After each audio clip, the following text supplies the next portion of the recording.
Pronto Facebook cambiará tu muro, pero si quieres seguir recibiendo nuestros vídeos y noticias, sigue atento a los siguientes pasos. En tu móvil, entra en el perfil del Faro de Ceuta y dale a siguiendo. A continuación, selecciona Recibir notificaciones y entre las opciones, elige Ver primero. Bienvenida. Bueno, tú eres una luchadora en cuanto a temas que tienen que ver con derechos humanos, inmigración, siempre llevando propuestas y pinchando, ¿no? Hace bien poco pedías otra vez la dimisión del ministro de Interior por el tema de Archidona. ¿Qué pasa con los derechos humanos? ¿Es tan difícil que se cumplan y que se respeten?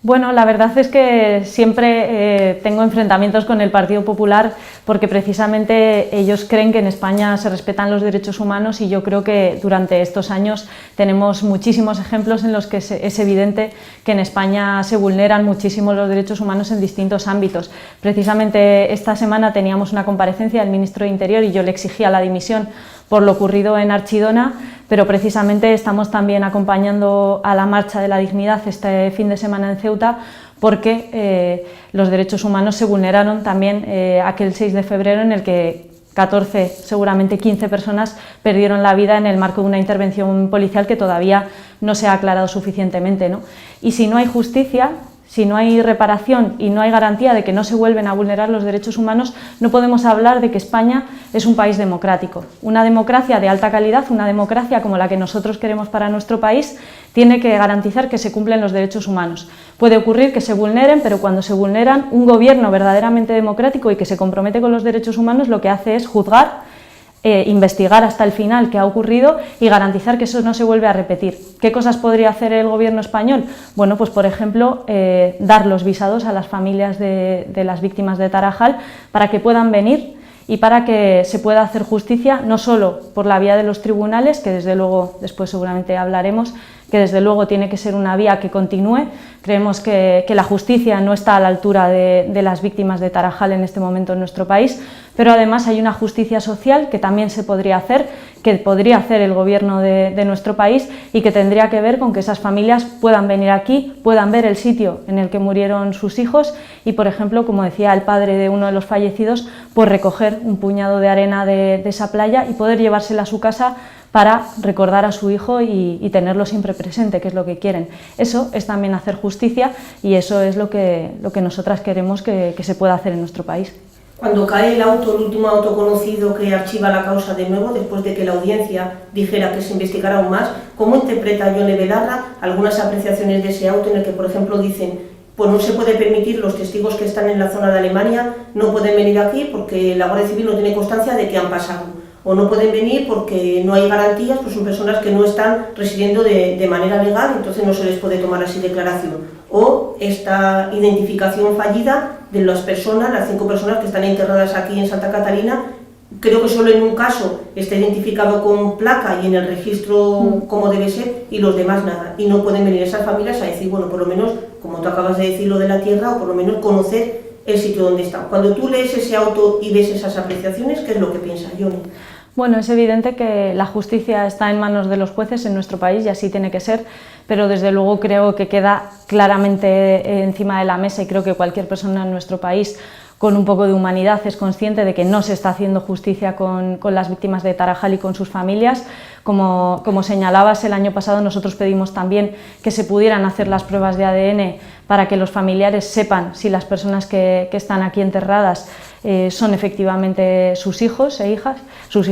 y yo creo que eso es claramente una de las limitaciones más evidentes que estamos viendo en lo que es que se haga justicia con el caso de las víctimas del Tarajal.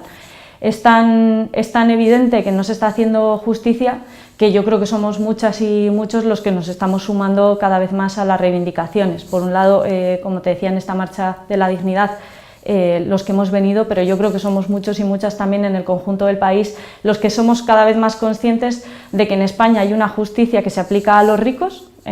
como es el caso del señor Urdangarín, que está acampando a sus anchas por Europa y por el mundo y que sin embargo no rinde cuentas de lo que ha hecho, y sin embargo hay otra justicia que se le niega lo más mínimo a quienes han sufrido violencia política por parte del Estado español. Y hablamos de la Marcha por la Dignidad, que el recuerdo a esas víctimas, pero también es uno de los detalles que se ha insistido, que el recuerdo a esas víctimas y a otras víctimas que ha habido antes y después, y sobre todo esas víctimas también de devoluciones en caliente, que las seguimos viendo. El Tribunal de los Derechos Humanos Europeo ha dicho que eso no se puede hacer. Ahora van a estudiar el recurso. Es tan difícil entender que tú, después de bajar a una persona herida en las concertinas, puedas decir que no está lo suficientemente herida y que se le puede devolver. Cómo esas imágenes que se siguen emitiendo, se siguen viendo de cada intervención, es tan difícil poner un límite y decir hasta que hemos llegado. Eso también son víctimas invisibles, entre comillas. Bueno, efectivamente yo creo que esto que señalas, y es el hecho de que España esté condenada por el Tribunal Europeo de Derechos Humanos por el caso de las devoluciones en caliente, que se llaman así, pero en realidad no son otra cosa que devoluciones ilegales, porque ahí se está devolviendo a menores de edad, se está devolviendo a posibles solicitantes de asilo, a posibles víctimas de trata, e incumple todos los tratados internacionales de derechos humanos. Aparte de eso, que creo que es muy evidente, yo creo que una de las cuestiones a analizar más importantes y que tiene que ver también con el papel que jugamos los representantes públicos en todo lo que tiene que ver con la política migratoria, tiene que ver con una cultura de país y una cultura democrática que implica que haya cosas que no sean asumibles en nuestro país. Y precisamente a eso me refería con que creo que cada vez más gente en nuestro país es consciente de que el gobierno del Partido Popular está vulnerando los derechos humanos y que esa vulneración de derechos humanos solo la vamos a cambiar entre todos. La vamos a cambiar haciendo políticas públicas como intentamos hacer nosotros en el Congreso de los Diputados, pero sobre todo lo vamos a cambiar cuando la mayoría de la gente en nuestro país considere inaceptable que se pueda expulsar a una persona sin que se aplique un procedimiento mínimo de garantías como está ocurriendo en España, ¿no? Precisamente nos preocupa mucho el hecho de que España ha sido siempre el laboratorio de pruebas de las políticas migratorias de Europa. Hemos visto cómo se replicaban las concertinas en países como Hungría y hemos visto, esta noticia es de hace unos poquitos días, en el que Frontex pone en marcha una nueva operación de salvamento aún peor que la anterior Tritón, que ya era mucho peor que la anterior operación de salvamento, que era Mare Nostrum, que, como sabéis, fue la que se encargó el gobierno italiano y que fue la que rescató más de 150.000 personas en el mar Mediterráneo. Creo que el hecho de que cada vez las operaciones de salvamento tengan un enfoque más de seguridad y menos de salvamento da muestras de que los gobiernos europeos, bueno, da muestras de dos cosas. Por un lado, que España efectivamente es el campo de pruebas y que esa operación de salvamento va a devolver a gente sin garantías, igual que se ha hecho ya en España y se ha aprobado ya en España. Y creo que cada vez es mayor la brecha entre las políticas migratorias que aplican los gobiernos europeos y lo que quiere la mayoría de la gente en Europa, ¿no? Hemos visto a lo largo de estos años cómo había movilizaciones masivas de miles de personas en nuestro país que pedían que queremos acoger, ¿no? Que queremos que se cumpla el derecho de asilo en España y queremos que esas personas que se están muriendo en el mar vengan en condiciones legales y seguras, que es como por otra parte creo que deberían venir y viajar todas las personas en unas condiciones mínimas de dignidad, ¿no? Como he venido yo en el ferry o como cualquier persona puede viajar en avión a un país de África desde Europa y no al revés. Entonces creo que merece una reflexión, sobre todo por esa brecha que veo entre las políticas que se aplican y lo que cada vez más gente está reivindicando en nuestras sociedades. Dices que es una cosa de todos. ¿Podemos seguir solo a la hora de llevar a cabo propuestas, pinchar, decir, oye, esto no se hace así? ¿Os veis solos en esa lucha política? ¿No veis el cobijo de otros partidos ante algunas propuestas que son sencillas? En otras os pueden decir, bueno, por ahí no vamos, pero cosas así es tan difícil. Es una muy buena pregunta porque yo siempre digo que nosotros y nosotras estamos muy solos en el Congreso, pero muy acompañadas en la calle. Y es porque nosotros todas las iniciativas que llevamos al Congreso tienen que ver con luchas y con reivindicaciones que están presentes en las calles y en la gente de nuestro país. Y en este caso es cierto que yo en la Comisión de Interior, en el que tengo esos intercambios verbales con el Ministro de Interior, me siento muchas veces sola y siento que esa lucha por los derechos humanos está liderada básicamente por nosotros, acompañados de otras fuerzas que nos suelen apoyar, pero ciertamente en la calle creo que estamos bien acompañadas y que, como te decía, cada vez somos más las que creemos que hay que reivindicar el cumplimiento de los derechos humanos efectivo en España, sobre todo porque eso garantiza que tenemos una democracia de alta calidad, que es lo que queremos nosotros. ¿Y no te has sentido nunca atacada? Porque parece que aquí tú criticas cómo se hacen las devoluciones o la política migratoria y eso es equiparado por determinadas fuerzas políticas como que Podemos va contra la Guardia Civil, Podemos va contra los símbolos españoles, Podemos va contra las leyes como son o contra la Policía Nacional. Bueno, nosotros no aceptamos, y creo que ha sido uno de nuestros grandes aciertos, el no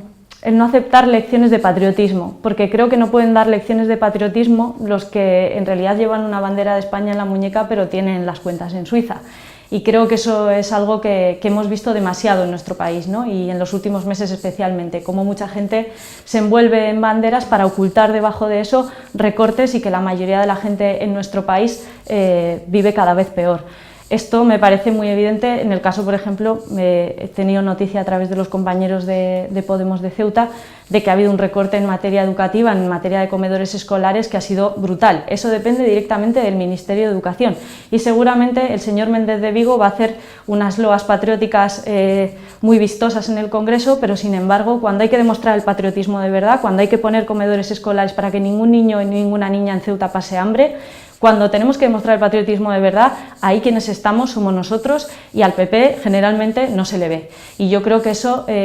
bueno, es algo que cada vez va viendo también más gente en nuestro país, ¿no? Que no vamos a aceptar lecciones de patriotismo. Nosotros queremos que en España la gente viva bien, que toda la gente que vive en España viva bien, sea de donde sea, y creo que eso es una lucha legítima, una lucha por la que merece la pena dar la cara y creo que tanto aquí los compañeros de Podemos Ceuta como nosotros en el Congreso pues estamos haciendo un buen trabajo para demostrar esto, que no vale con llevar una pulsera en la muñeca, sino que el patriotismo se demuestra todos los días.